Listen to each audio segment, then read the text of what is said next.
paz do Senhor Jesus. Glória a Deus, estamos alegres e felizes por mais uma noite na presença do Senhor, para adorar neste culto de ensino da palavra, amém? Glória a Deus. Meus irmãos, vamos colocar de pé, vamos orar?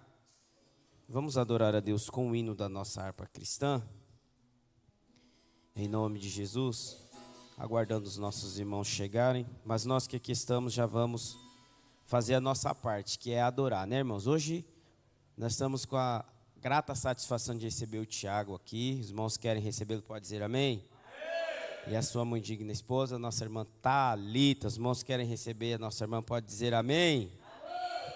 São da casa, né? E é uma honra muito grande receber vocês aqui. Falei para o Tiago, domingo você veio aí, não ficou nem para me dar um abraço? Ele falou, não, pastor, já estava atrasado.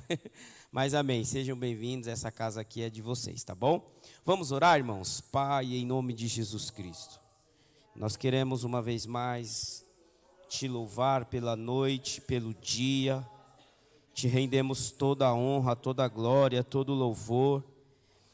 Por essa noite estarmos aqui, Senhor, reunidos em Tua presença para aprender da Tua palavra, para cultuar ao Teu nome. Receba a nossa adoração, fala conosco, ministra aos nossos corações, porque somos carentes, Senhor, da Tua presença e da Tua palavra. Ó meu Deus, em nome de Jesus Cristo, Senhor, nós te pedimos, e certos da vitória e da Tua presença, nós te agradecemos para a glória do Teu nome. Amém, amém. Meus irmãos, vamos, irmã Ruth, adora ao Senhor aqui com o hino da harpa, em nome de Jesus. Glória a Deus. Hino de número 388, canta com vida, ó crente. Conhece esse, irmã Ruth? Aleluia. Hino 388. Vocês têm harpa aí, visitantes? Pega aqui, Tiago, mas depois devolve, que a minha espada é essa, hein? 388. Vamos adorar a Deus com alegria, irmão. Salve os irmãos com a paz do Senhor. Amém. Vamos louvar o Senhor, então? Espera aí, deixa eu achar aqui. Canta, convida o crente. Tá bom, é só tudo? Canta, convida o crente. Doce será cantar. Anda só para a frente. Deixa o teu pesar. Cantas as noites tristes. Canta no sol, na luz. O mal assim resiste. Canta pra Jesus. Canta, convida, crente, alegra o coração. Louva ao Deus clemente, com feliz canção. Cheio está o mundo de turbação e dor. Canta o amor profundo do teu Salvador. Canta, convida, crente, Deus teu socorro é. Guarda-te a mão potente, se tiveres fé. Cristo sem te levanta, quando medroso estás, se confia no canto seu amor verás. Amém. Amém, glória a Deus. A minha espada aí, Tiago. Aleluia. Glória a Deus, Deus abençoe, Tiago. Amém, meus irmãos. Queridos, vamos estudar a palavra de Deus nessa noite, nosso culto de ensino, aquele culto onde nós dedicamos a parte do culto para aprendermos da palavra de Deus. Meus irmãos, hoje nós vamos iniciar um assunto muito importante para as nossas vidas, porque nós vamos, no fim de tudo, ver as implicações espirituais que isso traz para as nossas vidas. E o tema de hoje, meus irmãos, é os 3 ministérios do Antigo Testamento na pessoa de Cristo, tá bom? Então, os irmãos que costumam tomar nota aí, vamos ler a palavra de Deus? Evangelho de Jesus Cristo, segundo escreveu João. Vamos tomar esse texto como base. Capítulo de número 1. Evangelho de Jesus Cristo, segundo escreveu João. Capítulo de número 1. Rapaz, eu estou com calor, irmãos. Está com frio, Thalita? Jesus, a Thalita está passando mal, gente. Aleluia, meu Deus do céu. Hã? Amém. Todos acharam, amém? Diz assim a palavra do Senhor. Os irmãos querem se colocar de pé, por favor. No princípio era o Verbo, e o Verbo estava com Deus, e o Verbo era Deus. Ele estava no princípio com Deus. Todas as coisas foram feitas por Ele, e sem Ele nada do que foi feito se fez. Nele estava a vida, e a vida era a luz dos homens, e a luz resplandece nas trevas, e as trevas não a compreenderam. Verso de número 14, diz assim: E o Verbo se fez carne, e habitou entre nós, e vimos a sua glória, como a glória do unigênito do Pai, cheio de graça e de verdade. Amém. Podeis assentar, meus irmãos, em nome de Jesus? Glória a Deus. Nós também queremos saudar os nossos irmãos que estão lá em Mogi agora, online conosco, que Deus possa abençoar a vida de todos e alguém mais que está conosco online. Amém? Queridos, eu tomei esse texto como base, porque o versículo 1 e o versículo 14 deste texto de João, é um divisor de águas no que tange a pessoa de Cristo. Capítulo 1 e o verso 1 diz que o Verbo, o Logos, irmãos, estava com Deus, era lá no princípio, e ele era Deus. Logo nós entendemos que Jesus, irmãos, ele só vai existir quando ele nasce de Maria, porque Deus ele não teve um filho na eternidade. Na verdade, este verbo, irmãos, que está dizendo que ele era Deus, ou seja, ele, o verbo, tem as mesmas características do Pai. Mas isso, irmãos, só vai acontecer no tempo quando ele nasce de Maria. E a partir daí, então, nós temos Jesus sendo filho de Deus, e aí temos um filho e um pai. Mas na eternidade nós não temos isso. Na eternidade nós temos um Deus que subsiste eternamente em 3 pessoas: ancião de dias, o Verbo e o Kadosh, que é o Santo.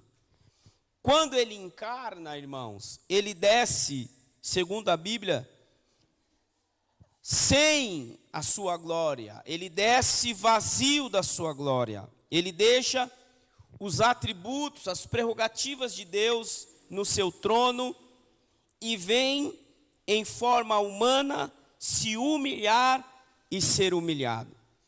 O verso 1 diz que ele é Deus, e o verso 14 diz que ele encarna, ele toma a vida dos homens nele mesmo.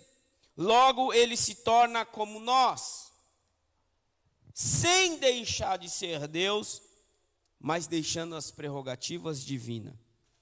Eu costumo dizer que, para dar um exemplo assim para os irmãos entenderem isso, porque nós vamos entrar aqui nos 3 ministérios do Antigo Testamento que se cumpriram na pessoa de Cristo, mas como introdução eu estou mostrando para os irmãos que antes de Jesus vir ao mundo, já temos o Verbo como Deus, ele é eterno.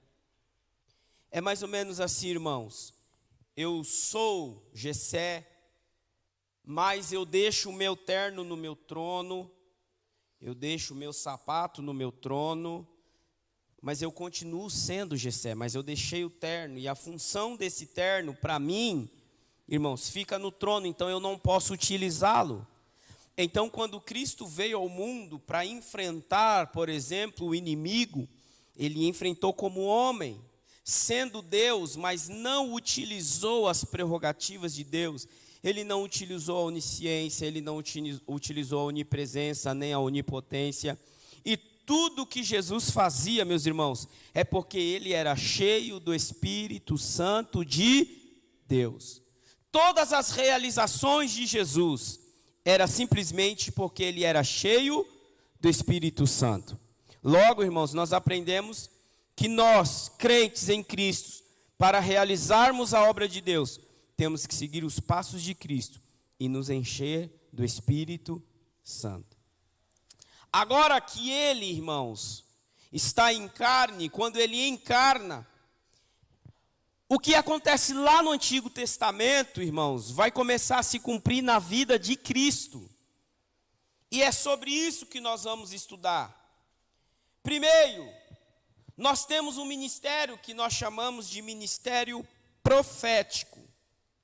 Depois nós temos o ministério sacerdotal. E depois nós temos, irmãos, o reinado, que podemos ter também como um tipo de ministério no Antigo Testamento. Vamos por parte para os irmãos entenderem a importância que isso tem e quais as implicações que isso vai ter para a nossa vida. Não sabemos se vamos terminar isso hoje, mas vamos começar. Amém?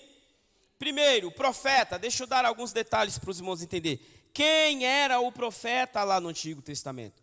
Porque hoje surge uma pergunta, irmãos, e a pergunta é essa: existe profeta no nosso tempo? Deus usa pessoas em profecia, por exemplo,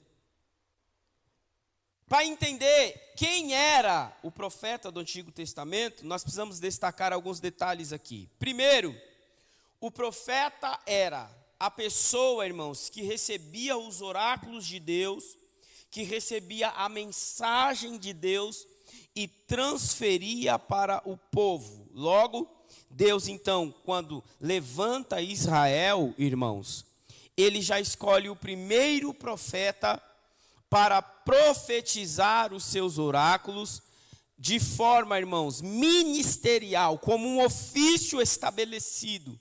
Porque antes mesmo de Moisés, que é este o primeiro profeta, como ministério, nós tínhamos, por exemplo, irmãos, Enoque. E a Bíblia diz que Enoque profetizou sobre a vinda de Cristo. Mas como ministério, como ofício reconhecido pela nação, Moisés foi o primeiro dos profetas.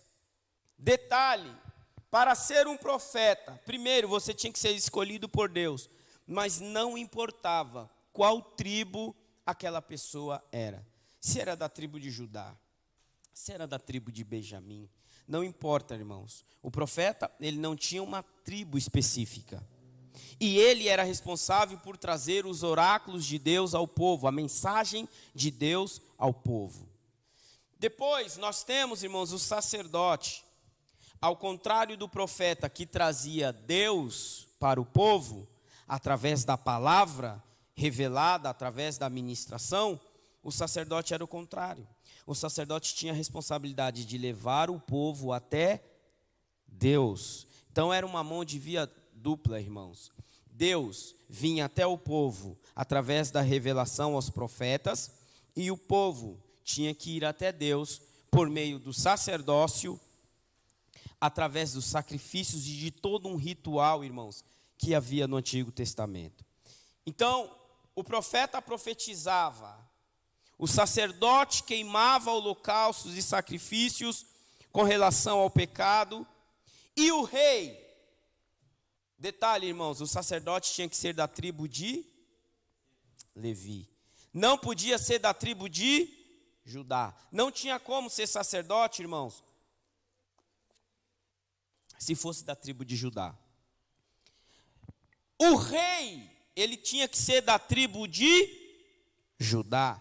E quem era o rei? O rei era o responsável, irmãos, por tratar do governo da nação que Deus escolheu para representá-los. Então nós estamos falando aqui, irmãos, que o rei, ele atuava nas questões políticas. Ele tinha um ofício de conduzir o povo, irmãos, de conduzir a nação. Lógico que ele tinha que ser crente, lógico que ele tinha que ser espiritual, mas ele tratava do governo do povo e das questões, irmãos, que envolve toda uma nação aqui na terra. E o rei tinha que ser da tribo de Judá, não poderia ser de nenhuma outra tribo. Então nós temos o profeta, que poderia ser de qualquer tribo, nós temos o sacerdote, que tinha que ser especificamente da tribo de Levi, e temos o profeta, o rei, perdão, que tinha que ser especificamente da tribo de Judá. Amém? Olhando aqui, irmãos, esses detalhes, trabalhando essas questões aqui, nós vamos ver especificamente, irmãos, o que seria ministério. Amém? O que é um ministério, para os irmãos entenderem? Segundo a Bíblia, o ministério, irmãos, é uma tarefa a ser executada, é uma tarefa específica a ser executada. Logo, quem recebia o ministério para governar como rei, ele tinha uma tarefa específica. Quem recebia o ministério sacerdotal tinha uma tarefa específica. Quem recebia o ministério, irmãos, profético, tinha uma tarefa específica para executar. Logo, esse ministério, irmãos, não passava simplesmente, presta atenção nisso aqui, irmãos, de um serviço a ser executado. Então o profeta tinha a sua função, o sacerdote a sua função, o rei tinha a sua função, e isso era específico, meus irmãos. Agora, quando nós falamos de ministério, nós lembramos de ministro, e o ministro, irmãos, o ministro, ele é um servo. O que o ministro é, meus irmãos? Um servo, que serve subordinado a alguém superior a ele. E isso é em todos os sentidos que os irmãos puderem imaginar. Logo, a gente pode aprender, irmãos, que hoje há homens que sobem no altar e eles batem no peito e eles chamam para si essa responsabilidade e dizem: eu sou um ministro do evangelho. E eles veem isso, irmãos, como uma coisa assim de superioridade acima de outras pessoas, porque eles veem um certo tipo de chamada na sua vida. Mas na verdade o ministro, ele é um servo. Então, se eu sou ministro do evangelho, eu não passo nessa igreja de alguém que está aqui para servir a igreja de Cristo. É óbvio que esta função, irmãos, ela é gratificante. Para mim, é uma das maiores alegrias poder servir o povo de Deus, poder fazer algo para o reino do Senhor. É gratificante, tem recompensa, mas isso não me faz melhor que ninguém. Aliás, se os irmãos observarem bem, irmãos, quem serve não pode se orgulhar em detrimento àquele a quem ele está servindo.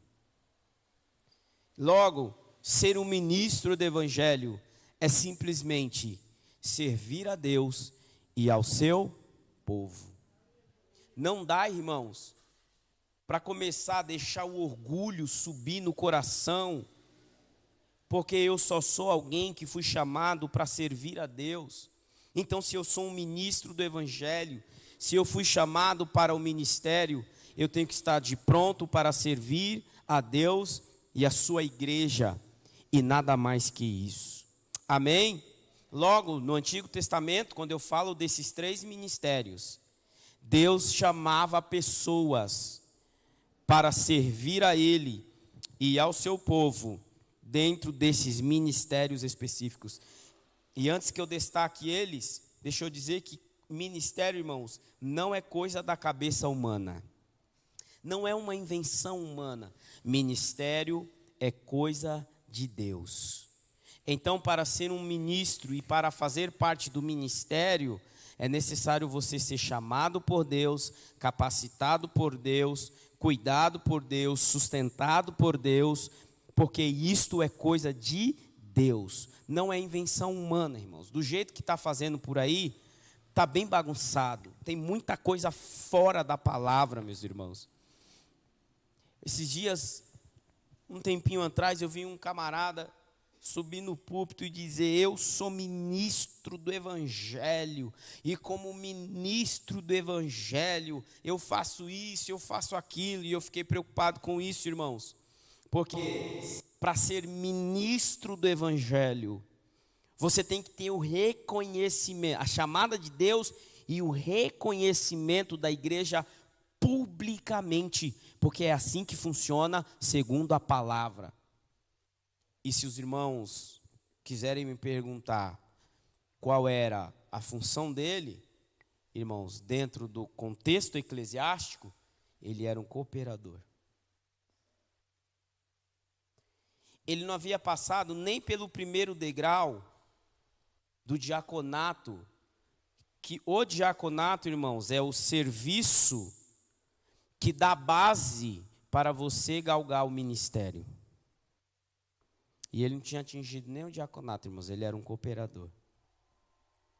E ele já estava se auto-intitulando ministro do evangelho. Por quê, irmãos? Porque as pessoas pensam que isso, irmãos, é fama.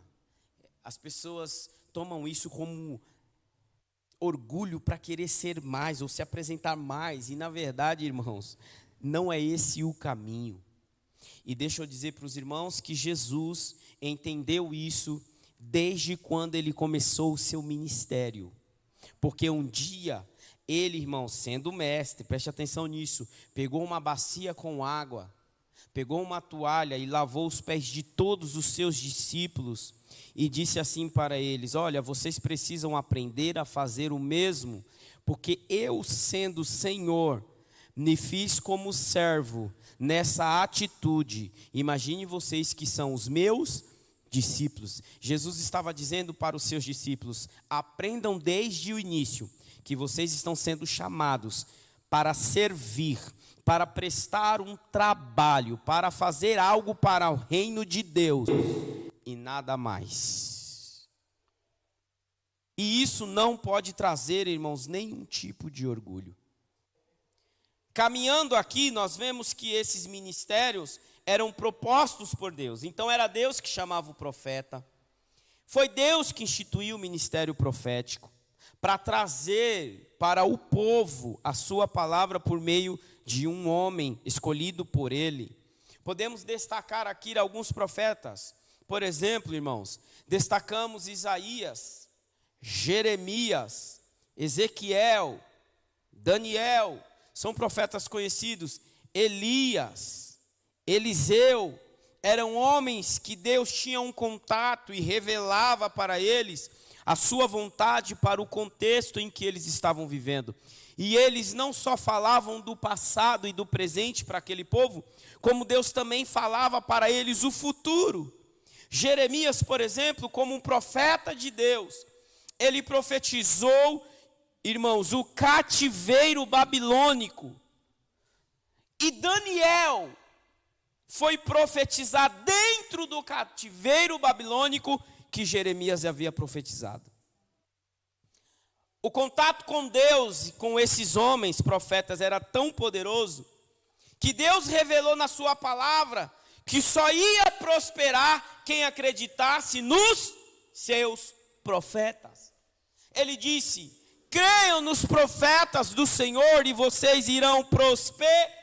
Por quê? Porque os profetas de Deus tinham uma palavra de Deus direta para o coração do povo. E Jeremias disse: o pecado de vocês, a vida de vocês vão levar vocês para um cativeiro. Detalhe, irmãos, ele profetizou até mesmo quantos anos seria o cativeiro. Ele disse: vai ser 70 anos presos. E ainda disse assim, e ainda vou dizer quem é que vai prender vocês. Ele disse: vai vir os caldeus e vocês serão escravos dos caldeus por 70 anos por causa da vida pecaminosa que vocês vivem.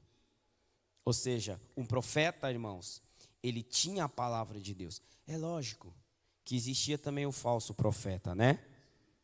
E um dia Moisés perguntou assim para Deus: Deus, quando eu sei que é um falso profeta, ou quando eu sei que verdadeiramente é um homem de Deus falando os teus oráculos, trazendo a sua palavra? Deus disse assim para ele: Moisés, eu vou te dar a resposta e você fala para o povo. Quando for um profeta de Deus, ele vai falar, e tudo que ele está falando vai se cumprir exatamente do jeito que ele está dizendo. Como, por exemplo, Jeremias disse: quantos anos de cativeiro, irmãos? Quantos anos foi? Não foi 71? Deus disse: mas quando este homem falar, e o que ele falou não se cumprir, olha o que Deus disse para Moisés: pegue este camarada, leve ele até a praça e apedreja ele até a morte, porque se trata de um falso profeta, alguém que se introduziu no meio do povo de Deus para falar mentiras e desviar o meu povo da minha verdade. Naquela época, irmãos, não era como hoje, que a pessoa sai por aí sapateando, pondo a mão na cabeça das pessoas e falando o RG, o CPF. Não tinha esse negócio não, irmãos. Naquela época era palavra diretiva de Deus. E se o camarada brincasse com isso, sabe qual era a pena? A morte. Hoje, sem responsabilidade nenhuma, as pessoas saem por aí dizendo: eu sou profeta. E pior que só falta escrever assim na testa, né, irmão? Profeta. E sai por aí, irmãos, e as pessoas vão atrás procurando: eu quero ouvir uma profecia, eu quero ouvir uma profecia. Deus não fala comigo. Irmãos, toda vez que você abre a Bíblia, a palavra de Deus, que você começa a ler, Deus já está falando com você. E esse é o nosso problema, é que nós estamos deixando de acreditar na palavra para acreditar nessas crendices que acontecem por aí. Naquela época não era assim, irmãos. Naquela época a palavra era diretiva. E a maioria dos profetas eram levantados por Deus com uma missão. Qual é, pastor? Condenar o pecado da nação e dizer a eles quais seriam as consequências do seu pecado. Logo, irmãos, um profeta, quando se levantava para condenar o pecado e dizer quais eram as consequências do pecado daquela nação. É bem verdade que os profetas daquela época também, irmãos, já eram martirizados por uma causa. A tradição conta que Isaías, por exemplo, foi cerrado ao meio.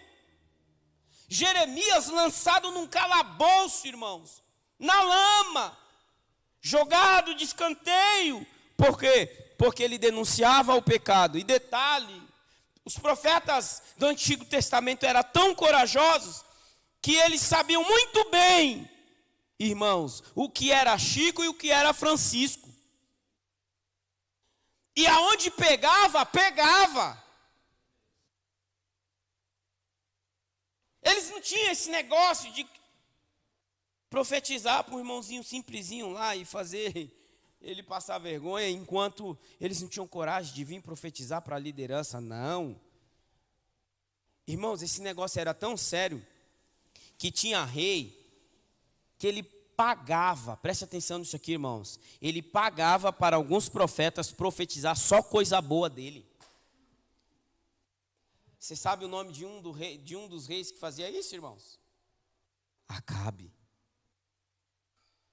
Acabe dava dinheiro, ele financiava um sistema profético de homens que não tinham compromisso com a palavra de Deus. Mas quando ele batia de frente com Elias, ele ficava nervoso. E ele chamava Elias de o perturbador de Israel. Por quê? Porque Elias olhava para ele e dizia: "Ô rei, você está em pecado. A vida que você está vivendo não está correta. E as implicações disso virão sobre a tua família, sobre o teu reinado, se você não se arrepender." Porque a função primordial de um profeta no Antigo Testamento era denunciar o pecado, irmãos, e as consequências do pecado. É por isso que um dia, irmãos, lá nas margens, lá para o lado do Rio Jordão, aquela bandas de lá, sabe, irmãos? Chegou um camarada que era da tribo de Levi. Se ele era da tribo de Levi, ele tinha que ser o quê, irmãos? Sacerdote. Um levita. Sacerdote. Pois Deus ministrou no coração dele e colocou uma palavra no coração dele. E disse para ele: "Você é da tribo de Levi, mas eu não quero que você exerça o sacerdócio. Eu quero que você exerça o ministério profético." Aí sabe o que ele fez? Se vestiu de pele de camelo, amarrou um cinto aqui assim, irmãos, para ajustar a pele de camelo. Foi para o deserto, começou a se alimentar de mel e gafanhoto. E disse: "Minha comida é diferente, minha roupa é diferente." Por quê? Porque a igreja é diferente, a igreja que eu vou erguer aqui é diferente, a palavra que eu vou pregar é diferente. E um dia, irmãos, Jesus deu testemunho desse homem. E disse: "Não tem profeta maior, nascido de mulher, do que João Batista." Agora, sabe por que Jesus falou isso de João Batista? Primeiro, porque João Batista, irmãos, tinha os oráculos de Deus e estava endireitando os caminhos tortos e aplainando as veredas para Jesus vir. Segundo, ele era, irmãos, ele tinha a mesma força, a mesma coragem que Elias. Ele veio na mesma unção que Elias. Ele não era Elias. Não existe reencarnação, irmãos. Elias foi tomado para Deus como tipo do arrebatamento da igreja. Irmãos, Elias não veio em João, mas a unção que estava sobre a vida de Elias estava também sobre a vida de João. E se Elias, irmãos, tinha coragem de apontar o dedo para Acabe, o que vocês acham que João Batista fez com Herodes? Colocou a mão na cara dele e disse assim: "Você está em pecado, você está se envolvendo com a mulher do seu irmão." E num português bem claro, irmãos, a casa vai cair para você. Ele denunciou. A casa caiu para Herodes, sim ou não? Caiu, irmãos. Mas sabe o que aconteceu com João Batista? Pediram a cabeça dele numa bandeja. E Jesus sabia que isso ia acontecer com João Batista. Logo quando Jesus iniciou seu ministério, nos primórdios dos dias do ministério de Jesus, João Batista foi assassinado. Por quê? Porque ele denunciou o pecado e as consequências do pecado, né? Mas para quem que ele denunciou, irmãos? Para o rei, a maior autoridade que tinha naquela localidade.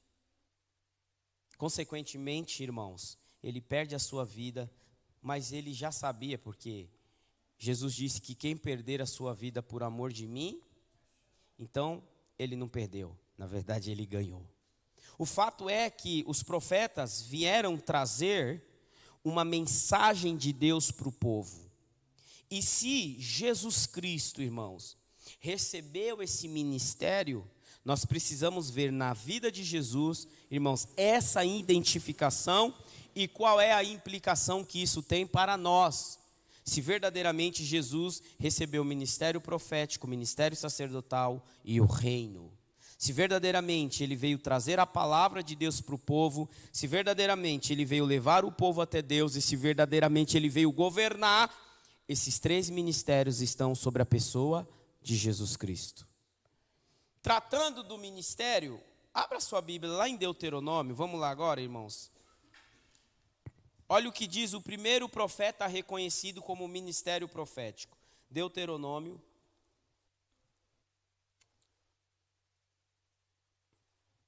Capítulo de número 18.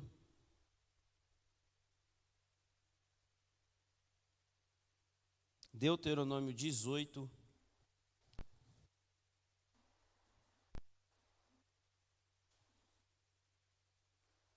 Vamos ler o verso 15 para contextualizar, para vocês verem. Quem está escrevendo Deuteronômio, irmãos? Diga, Moisés. E eu disse que Moisés é o primeiro da lista de profetas com ministério reconhecido, que vai ser consultado. Porque na antiga aliança, irmãos, as pessoas iam até se ela queria saber a vontade de Deus para a vida dela ou para a nação, ela tinha que ir até o profeta. Porque o profeta tinha a palavra, irmãos, ele tinha a revelação consigo. Amém? Davi, por exemplo, quando queria ir para uma guerra e ele queria saber se ele ia perder ou vencer, ele ia lá, buscava Deus e buscava a direção por um profeta. Era costume, irmãos, em Israel, um rei procurar um profeta para dizer para ele: a minha situação está assim.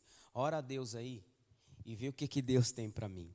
Muitos homens, irmãos, até estrangeiros, vinham buscar a direção de Deus em Israel através dos profetas. Então Moisés foi consultado, muitas vezes, reconhecendo assim o seu ministério profético. Mas ele disse no capítulo de número 18 e o verso 15: o Senhor teu Deus te despertará um profeta no meio de ti, de teus irmãos, como eu.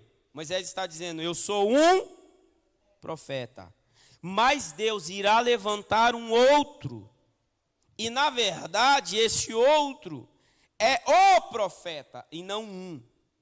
A ele ouvireis, conforme tudo o que pediste ao Senhor teu Deus em Horebe, no dia da congregação, dizendo: não ouvirei mais a voz do Senhor meu Deus, nem mais verei este grande fogo, para que não morra. Então o Senhor me disse: bem falaram naquilo que disseram, eu lhes suscitarei um profeta no meio dos seus irmãos como tu, e porei as minhas palavras na sua boca, e ele lhes falará tudo quanto eu lhe ordenar.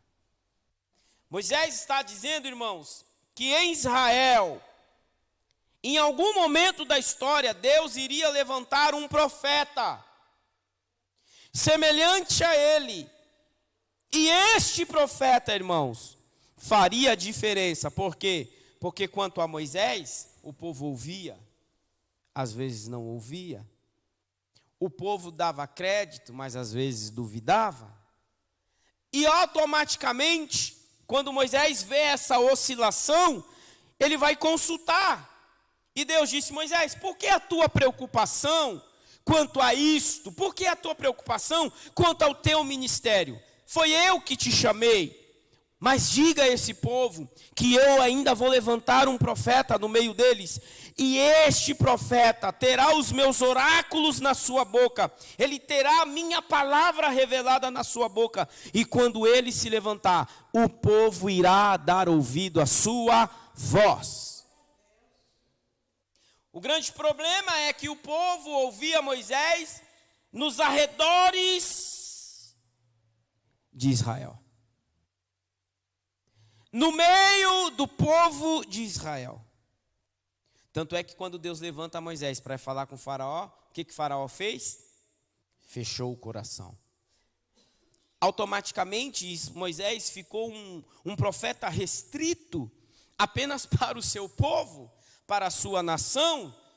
Mas, irmãos, o profeta que Deus iria levantar, que era maior que Moisés, acima de Moisés, até antes de Moisés, irmãos, este profeta não ficaria restrito, irmãos, apenas para o povo ali em Israel. Este mesmo profeta, um dia, levantou uma outra turma muito grande de homens e disse para eles: vocês irão pregar a minha palavra, comecem por Jerusalém, olha isso aqui, irmãos, depois vocês vão para a Judéia, depois vocês extrapolam, rompem com a fronteira judaica e vai para Samaria, e de Samaria vocês devem ir até os confins da terra, levando a minha palavra. O profeta que Moisés profetizou, aqui no capítulo de número 18, era Jesus Cristo, o nosso Senhor e Salvador Jesus Cristo.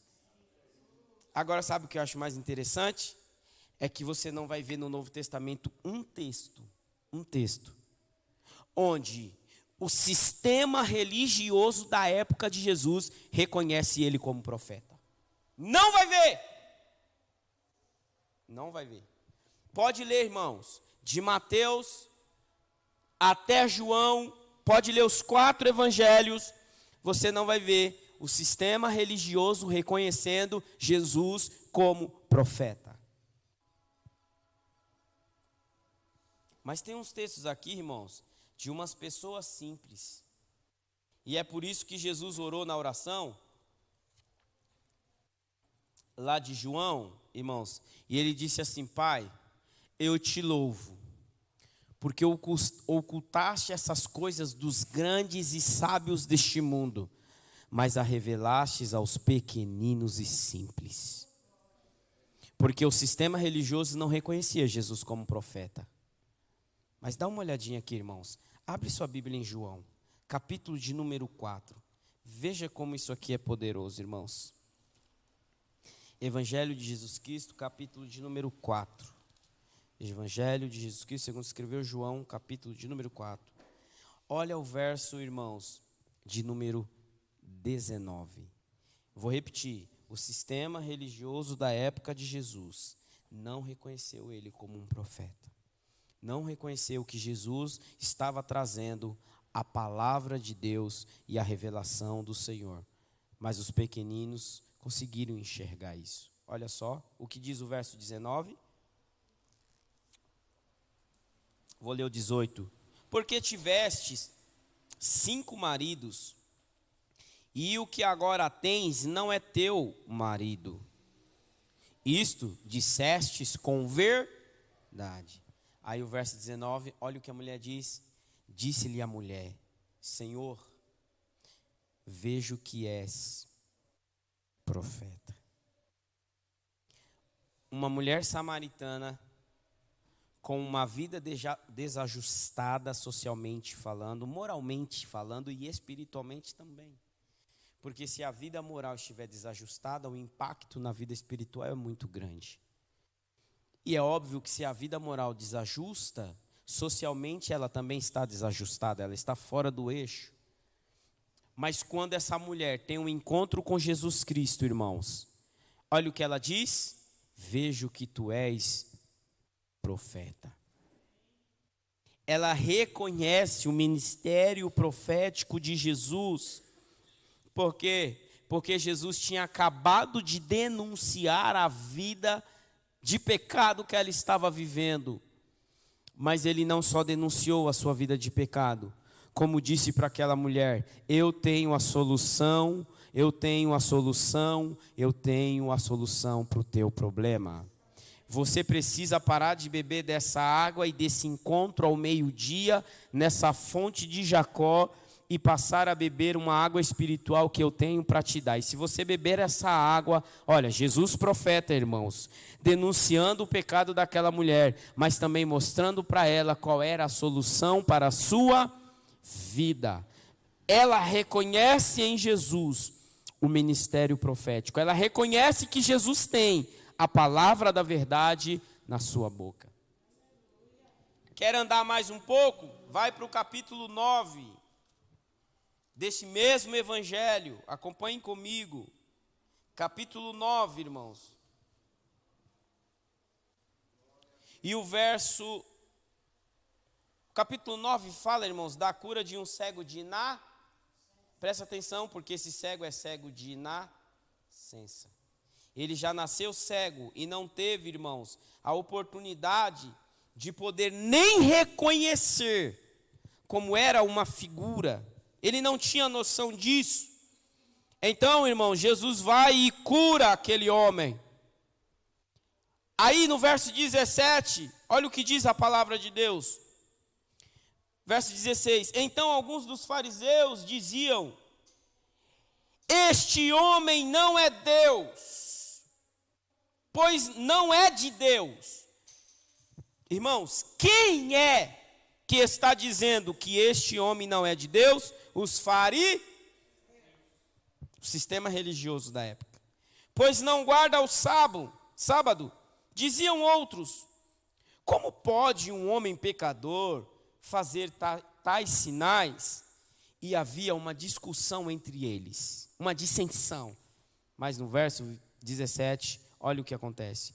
Tornaram, pois, a dizer ao cego: tu, o que dizes daquele que lhe abriu os teus olhos?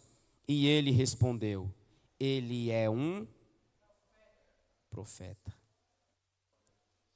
Um fariseu que enxergava, que conhecia a lei, que desde a sua infância estava com a cara na Torá. Desde a sua infância, irmãos, estava lendo os profetas. Estava desde a sua infância estudando para ser sabatinado entre os 12 e os 13 anos, para assumir uma posição de mestre lá na frente. Esses homens não conseguiam reconhecer o ministério profético de Jesus. Mas um cego de nascença, que recebeu o toque de Deus na vida, que foi curado por Jesus Cristo, ele, irmãos, teve a sensibilidade de reconhecer que Jesus era ou que ele era o profeta.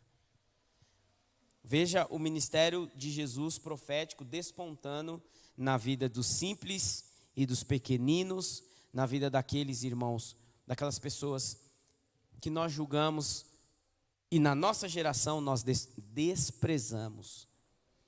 O cego não sabia ler, o cego não sabia escrever, o cego não tinha dinheiro, vivia uma vida difícil, mas teve a sensibilidade de reconhecer o ministério profético de Jesus Cristo. Ainda em João, joga suas páginas um pouquinho para trás. Volte lá no capítulo de número 6, meus irmãos. João, capítulo de número 6. Olha o que diz a palavra de Deus, irmãos. Aqui no capítulo 6, Jesus está multiplicando pães. O verso de número 13. Recolheram-no, pois, e encheram 12 cestos de pedaços dos 5 pães de cevada que sobejaram aos que haviam comido. Contexto: sobrou muito pão, afinal 12 cestos do pão que Jesus havia multiplicado. Olha o verso 14, irmãos. Vendo, pois, aqueles homens quem? A grande multidão, o milagre que Jesus tinha feito, diziam: este é, olha o texto, verdadeiramente o profeta que deveria vir ao mundo. Volta lá para o capítulo 18 de Deuteronômio, quando Moisés lá atrás estava dizendo: vai vir um profeta. Moisés está dizendo, quando ele diz assim: este profeta vocês vão dar ouvido. Moisés estava dizendo: esse profeta é maior que eu, ele é mais forte, mais poderoso. Ele tem o poder que eu não tenho, ele vai fazer coisas e vai falar coisas que eu não posso falar. Irmãos, esse negócio é tão forte, que quando Jesus Cristo vem, que ele começa a operar, a multidão inteira, inclusive as pessoas que estavam carregando os cestos, começam a reconhecer que Jesus Cristo verdadeiramente era o profeta que deveria vir ao mundo. Agora olha que interessante, o verso 15 diz: sabendo, pois, Jesus que haviam de vir arrebatá-lo para o fazerem rei, tornou-se a retirar-se ele só para o monte. Irmãos, preste atenção, porque isso aqui é a chave. Eu disse que os 3 ministérios se cumprem na vida de Jesus, amém? Profeta, sacerdote e rei. Mas eu estou mostrando que o ministério profético estava se cumprindo na vida de Cristo, e homens e mulheres reconhecem que Jesus era o profeta que deveria vir ao mundo. Mas quando Jesus olha para eles e vê que eles estão reconhecendo o seu ministério profético, Jesus sai e desaparece do meio deles. Por quê? Porque Jesus, irmãos, recebeu a revelação do Espírito. E o Espírito Santo que estava em Jesus, que conhece os corações, disse para Jesus: se retire, porque eles vão começar a te clamar como rei de Israel. E não era o tempo, irmãos, de Jesus reinar em Israel. Era o tempo dele exercer o seu ministério profético. E qual é a função do profeta? Trazer Deus para através da sua poderosa palavra. Agora, por que Moisés diz que levantaria um profeta? Porque Moisés, Jário, dizia assim: assim diz o Senhor.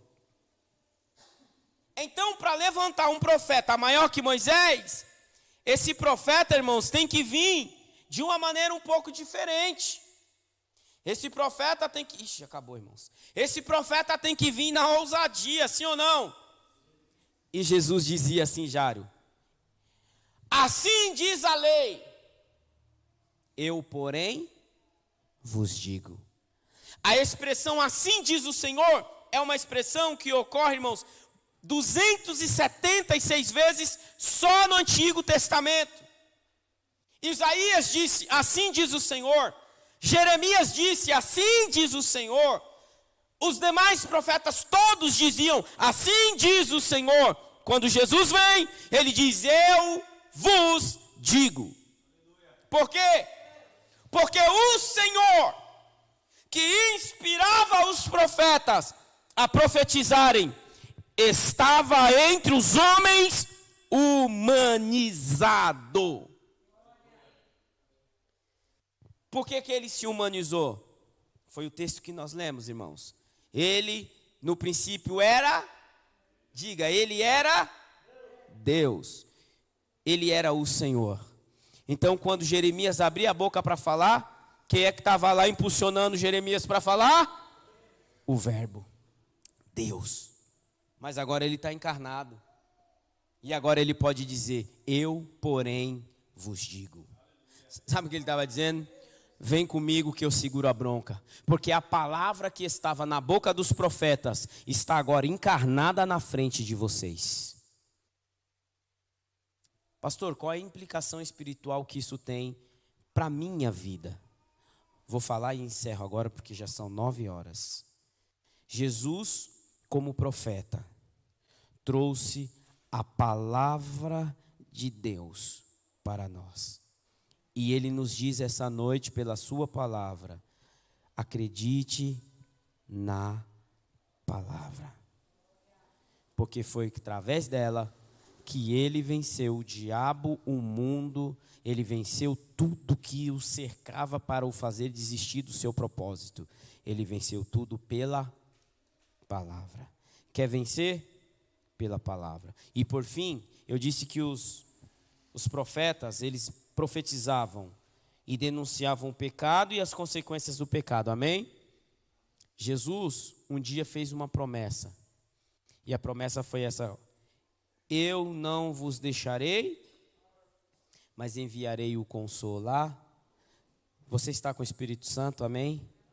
Ele é o Consolador. Jesus fez outra promessa: um dia eu voltar para levá-los para mim. Quem ainda acredita que Jesus vai voltar?